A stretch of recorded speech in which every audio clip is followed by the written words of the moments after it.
Bom dia, meu nome é Leonardo Lopes e hoje no Resumos Enem vamos tratar do pensamento de Santo Agostinho, uma introdução ao seu pensamento.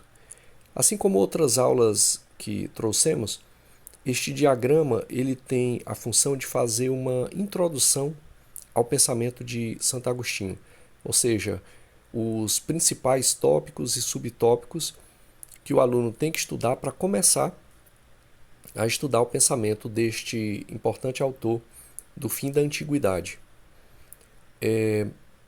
Procuramos trazer então esse diagrama, ele está dividido em várias cores e lembrando que Santo Agostinho é um autor que cai bastante em provas do Enem.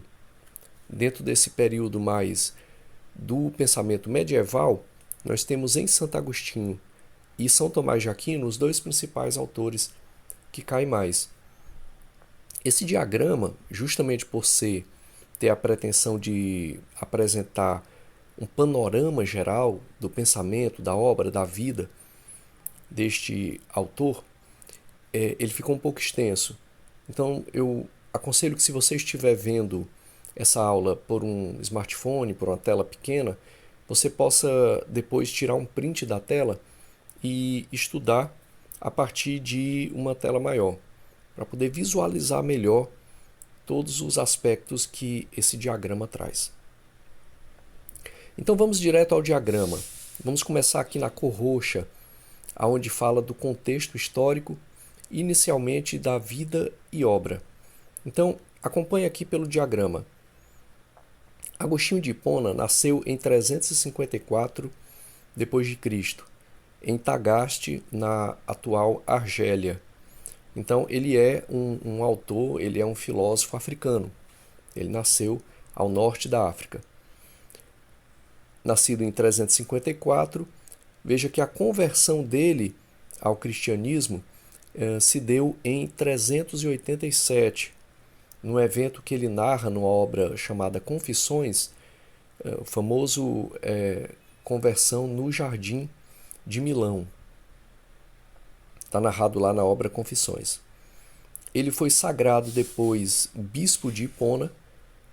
A Igreja Católica, por essa época, ou seja, por volta do ano aí 390, 391, ela era composta na sua liderança eclesiástica por bispos. E Agostinho, então, ele vem a se tornar um bispo de Hipona. Ele tem uma vasta obra, ele escreveu muito, ele escreveu ao longo de muitas décadas. Mas as principais obras de Agostinho, aquelas que o consagraram dentro da grande história da humanidade, do pensamento, da história da filosofia, são as Confissões, que é uma obra em que ele faz uma autobiografia espiritual. É considerado por muito a primeira autobiografia da história da humanidade. Então é como se Agostinho tivesse inaugurado esse gênero que hoje é extremamente comum, chamado autobiografia. Ele fez isso na obra As Confissões. E ele escreveu também A Cidade de Deus, que é uma obra política, uma obra que trata bastante sobre ética e que trata sobre uma teologia da história. Ele vai entender a história humana a partir de um viés teológico e também filosófico. As influências intelectuais de Agostinho. A principal influência de Agostinho é o cristianismo, como está exposto aqui nesse ponto ainda aqui no gráfico roxo.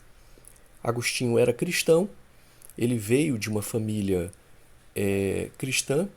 A sua mãe é considerada pela Igreja Católica uma santa, Santa Mônica, e que orou muito pela conversão dele. Ele teve uma adolescência e um início de juventude bastante complicada.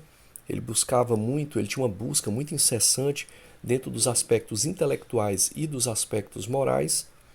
E o cristianismo, sobretudo a Bíblia, as Sagradas Escrituras, é a principal fonte do pensamento de Santo Agostinho. Mas ele conseguiu fazer uma conexão uma integração com a filosofia grega, principalmente com Platão, algumas obras de Platão, e, sobretudo, um tipo de platonismo que lhe chegou, que é o neoplatonismo, que é basicamente um platonismo mais místico.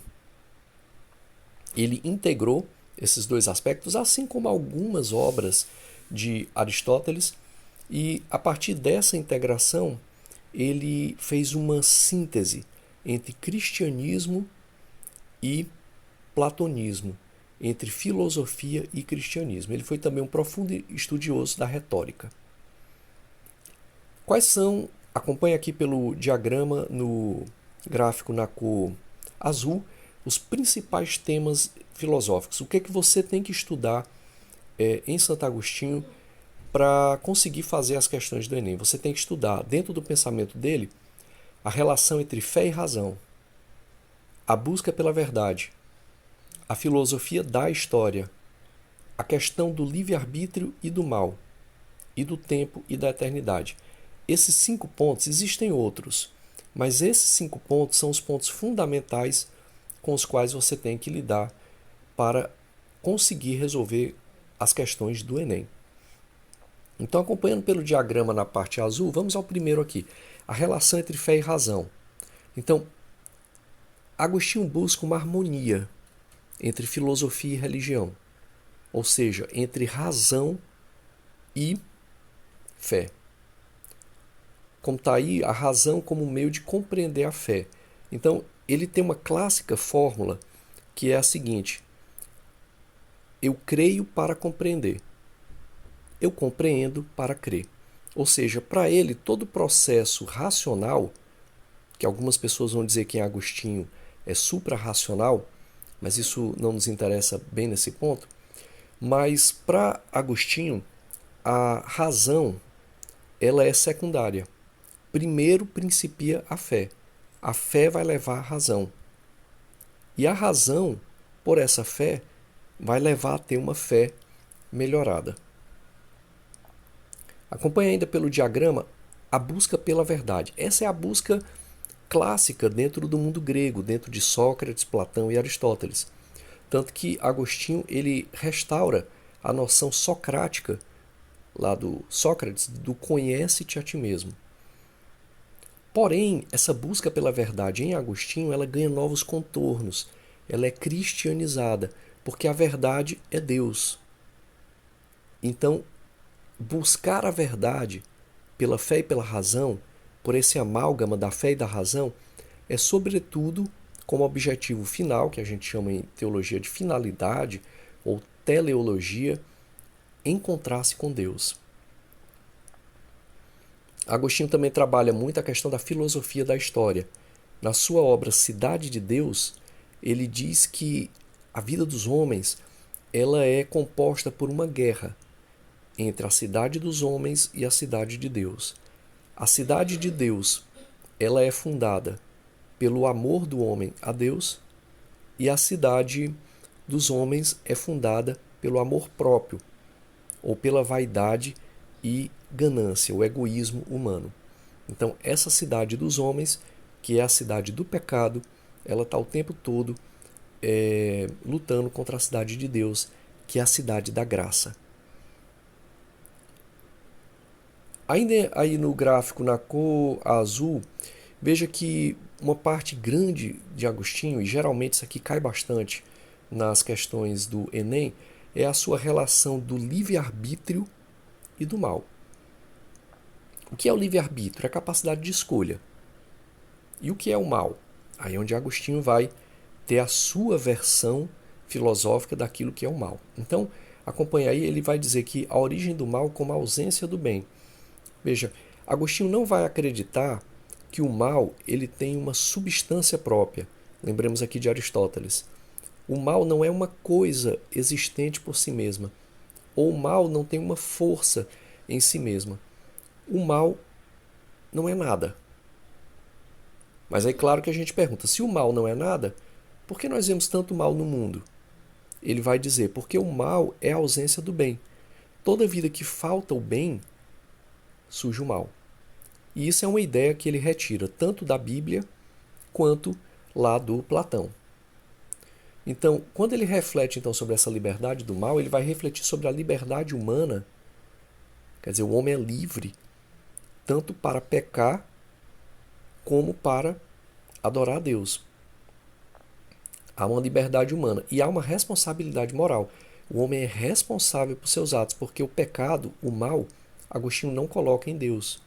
Porque ele vai dizer, Deus é o sumo bem. Se ele é o sumo bem, em Deus não há nenhum mal. O mal existe no homem por conta do pecado que ele comete pela sua má escolha. Então Agostinho fala também dessa responsabilidade moral. Um outro tema grandioso de Agostinho é a relação entre tempo e eternidade. Ele vai dizer que o tempo é uma criação divina. Lembre que para Agostinho, isso ele retira de reflexões filosóficas, como também do livro de Gênesis, da criação do mundo por Deus. Ele vai dizer que o tempo ele surge porque Deus fez vir as coisas a partir do nada, ou seja, ex nihilo, ou seja, do nada Deus criou tudo. Então, quando Deus criou tudo, o tempo surgiu. Nesse sentido, Deus é eterno. Deus está fora do tempo. E aí ele vai fazer, dentro dessa relação tempo-eternidade, principalmente na sua obra, já ao final da sua obra Confissões, reflexões muito interessantes sobre o tempo e o passado, o presente e o futuro. Agostinho ele antecipa certas noções de que, e nisso ele estava à frente do seu tempo, quase 1500 anos, que vai ser quando essas noções virão à tona, mas Agostinho vai dizer que o tempo não é mecânico. O tempo não é somente o tempo do relógio, mas o tempo é subjetivo. Nesse sentido, em um certo sentido, entenda-se, para Agostinho o tempo não existe. Por quê? Porque quando é que para Agostinho o passado se faz? Agora, nesse exato momento. O passado é memória. E eu só tenho memória agora, nesse exato segundo. Quando é que o futuro se faz? Agora também, nesse exato minuto. Porque o futuro ele é a expectativa. E quando é que o presente se faz? Agora. Mas quando ele se faz, ele já deixa de ser. O presente é fugacidade. Porque na hora que você fala, já passou, já é passado. E ao mesmo tempo já está gerando uma expectativa de futuro. Então, para ele, o tempo não existe. Bem, continuando aqui no nosso diagrama, aqui na cor verde, as contribuições para a filosofia cristã. Então, Agostinho ele faz uma síntese entre filosofia clássica, Sócrates, Platão, Aristóteles, e a doutrina cristã, catolicismo, a Bíblia, as Sagradas Escrituras, a doutrina dos apóstolos, a sua época, a chamada patrística. Então ele faz essa síntese entre esses dois grandes pensamentos. Ainda aqui na cor verde, com isso, Agostinho ele é considerado um pensador da antiguidade tardia. Ou seja, ele está ali no fechamento da antiguidade e na abertura da Idade Média. Então, com isso, ele lança os fundamentos do pensamento medieval. Todo o pensamento medieval vai ser profundamente influenciado por Santo Agostinho. Lembremos que, por exemplo, bem mais adiante, no ano de 1517, a própria Reforma Protestante ela tem um pé em Santo Agostinho. Por quê? Porque Martinho Lutero era um monge católico do tipo agostiniano, da denominação agostiniana. Então ele lança os fundamentos do pensamento medieval. Ainda na cor verde, legado na teologia e na ética. Então a noção de que a fé é o fundamento do conhecimento, mas que a fé sem a razão ela não funciona, ou seja, é preciso a razão para iluminar a fé, lança as bases da moderna teologia e até mesmo contemporânea que temos hoje. E Santo Agostinho também traz um legado na ética, no sentido em que ele coloca a responsabilidade do mal, a responsabilidade do pecado, do erro, no homem. Ou seja, ele leva o ser humano a refletir sobre as suas ações morais e, dentro de um contexto ético, esse homem perceber que deve pensar sobre suas ações para que bem possa executá-las, no sentido de ser ético. Na cor laranja, dicas para o Enem. Então, como é que você, aluno que está se preparando para o Enem, pode articular todo esse pensamento de Santo Agostinho? Primeiramente, relacionar temas com questões éticas e existenciais. Agostinho ele traz as questões éticas de forma muito profunda quando ele diz que a responsabilidade é humana. A gente não pode colocar a responsabilidade das nossas ações em Deus ou no diabo que seja. A nossa ação, nós somos responsáveis pelas nossas ações, sejam elas éticas ou não, nós somos os agentes. Então ele traz essas questões éticas. Ao mesmo tempo ele traz as questões existenciais, porque ele prefigura as questões existenciais que vão surgir na segunda metade do século XIX, principalmente, porque ele vai dizer que o ser humano ele é uma busca por Deus, mas que se dá pela interioridade. Ou seja, é aquele mergulho dentro de si, é aquele mergulho dentro da alma humana, é aquele mergulho na subjetividade humana.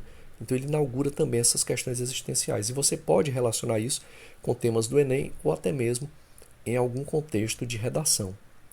Ainda na cor laranja, Agostinho dá uma atenção à argumentação sobre o bem, o mal e a liberdade.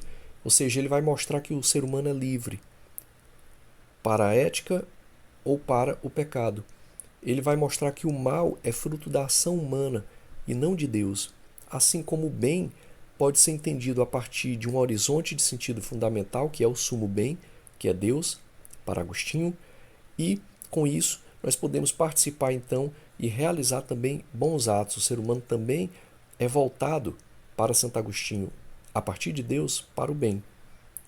E por último, reflexões sobre o tempo e a eternidade em debates filosóficos. Ou seja, o que é o tempo? Eu posso entender que o futuro está presente nesse exato momento, no sentido de que o futuro é uma expectativa, e eu só posso ter expectativa agora, nesse exato segundo. Eu posso entender o passado como memória. Passado é igual a memória. Nesse sentido, o passado não existe, ou seja, ele é presente, porque ele é a minha memória em ação. Todas essas são questões que Agostinho lança. Por isso ele é um autor gigantesco. Agostinho, em muitos sentidos, ele é considerado o pai do Ocidente. Ele cria as bases dentro do cristianismo, dentro da sua síntese com o pensamento grego.